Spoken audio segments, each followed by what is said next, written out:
আসসালামু আলাইকুম এভরিওয়ান, বরাবরের মতো আলো ফাউন্ডেশন থেকে আপনাদের সামনে হাজির হলাম নতুন একটি কাজের গল্প নিয়ে। আজ আমাদের কাজ ছিল কম্বল বিতরণ করা। এই বছর ঠান্ডাটা কেমন পড়ছে সেটা আপনাদের বলেই তো হবে না, আমরা নিজেরাই ঘরের ভিতরে কাঁপছি। তাহলে খোলা রাস্তায় থাকা অসহায় বাবা মা বৃদ্ধ মানুষগুলো কিভাবে রাত কাটাচ্ছেন একবার ভেবে দেখছেন? এই প্রশ্নটাই আমাদের আজ রাস্তায় নামিয়েছে। যখন আমরা কম্বলগুলো তুলে দিচ্ছিলাম, অনেকেই খুশিতে চোখের পানি ধরে রাখতে পারেননি।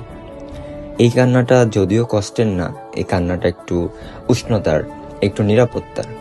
আর ঠিক এই জায়গাটার জন্যই আমরা আলো ফাউন্ডেশন কাজ করে যাচ্ছি, জাস্ট মানুষের হাসির জন্য। আমরা চাই আপনাদের দোয়া, যাতে আল্লাহ আমাদের নিয়ত ঠিক রাখেন, যেন আমরা ভবিষ্যতে এইভাবে নিঃস্বার্থভাবে মানুষের পাশে দাঁড়াতে পারি। আর আপনারাও চেষ্টা করবেন মানুষকে সাহায্য করার জন্য। মানুষকে সাহায্য করলে যে কি ভালো লাগে, আপনি যখন কাউকে সাহায্য করবেন, আপনার মন দেখবেন একদম ভরে গেছে। তো যাই হোক, আপনারা আলো ফাউন্ডেশনের কাজকে ভালোবাসেন, এই জন্য আমরা শেয়ার করি, যদিও আমাদের শেয়ার করার কোনো মন মানসিকতা নেই।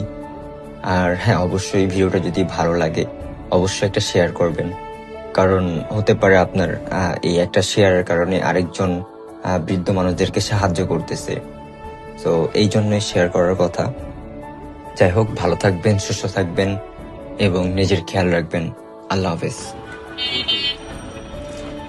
দোয়া করেন আমাদের, আমরা আলো ফাউন্ডেশন থেকে আসছি।